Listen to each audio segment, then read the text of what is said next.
अस्सलाम वालेकुम नाज़रीन, आप देख रहे हैं उर्दू पॉइंट। मैं हूं फ़ारूक वड़ाइच। मेरे साथ फ़ारूक हबीब साहब मौजूद हैं। आप उन 11 खुशकिस्मत अरकान में से हैं जिनके इस्तीफ़े मंजूर हुए हैं और कहा यह जा रहा है कि तो कहीं आप ये कहें ना, ये कप्तान 11 है।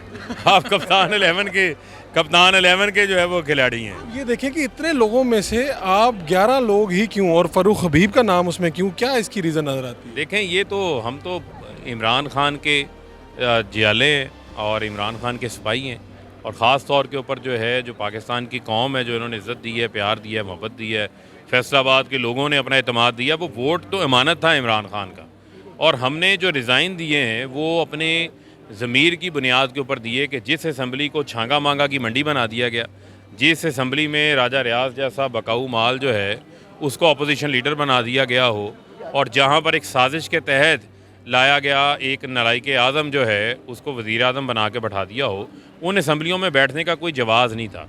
और ये इस्तीफ़े तो हम 11 अप्रैल को दे चुके थे, और 130 इस्तीफ़े दिए जिनको कासिम सूरी मंजूर करके गए, और इलेक्शन कमीशन को रेफरेंस भिजवाया कि इनको आप नोटिफाई करें।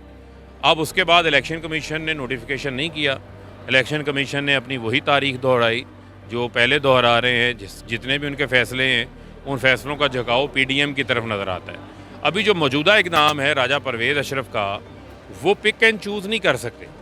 वो उनका इक़दाम जो है वो गैर कानूनी को ही करने चाहिए या तो गैर सबके। कानूनी इस्तीफ़े मंजूर हो चुके हैं, इस्तीफ़े हम दे चुके हैं। अब जो भी, और ये भी मैं ऑन रिकॉर्ड बताना चाहता हूँ, जब से हमने रिज़ाइन दे दिया है उसके बाद हमने कोई पेज एंड पक्स जो है वो नहीं लिए। कोई गाड़ियाँ कुछ भी कोई नहीं। पेज एंड पक्स, कोई मराद जो है वो हम नहीं ले रहे। आप ये बताएं कि ज़िमनी इलेक्शन होता है तो लड़ेंगे, और आपके तो दोस्त वापस आ गए आबिद शेर अली साहब। देखें, बात यह है कि मैदान में कोई भी हो, और मैं समझता हूँ जो पार्टी का फैसला होगा उस फैसले के हम पाबंद होंगे, लेकिन सियासी वर्कर हैं, और जो सियासी वर्कर होता है उसका मैदान अवाम में और इंतखाबात ही होता है।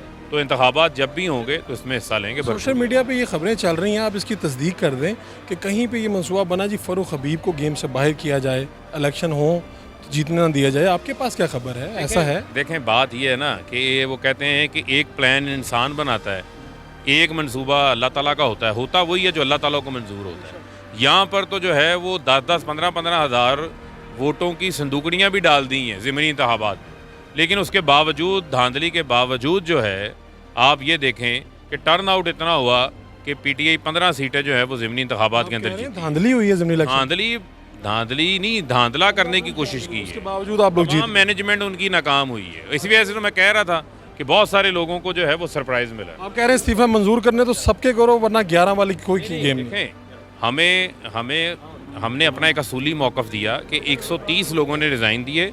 कासिम सूरी उस वक्त डिप्टी स्पीकर थे, और उनके पास स्पीकर के ऑफिस का चार्ज था, वो इस्तीफ़े मंजूर करके गए हैं। कानूनी तौर के ऊपर वही पोजीशन है, और उसी पोजीशन को जो है वो आगे लेके चलना होगा। बाकी ये 11 करें, 5 करें, जिसमें भी हमारा नाम रखना चाहते हैं, हम सीना तान के खड़े। आखिरी सवाल, पंजाब असम्बली आपके पास आ गई, केपी असम्बली आ गई, तो आप तहलील कब करेंगे? देखें, ये तहलील करने का मामला नहीं है। पंजाब असम्बली से और केपी के असम्बली ने, तमाम असम्बलियों ने जो है वो शहबाज शरीफ की हुकूमत को ख़त्म कर दिया है।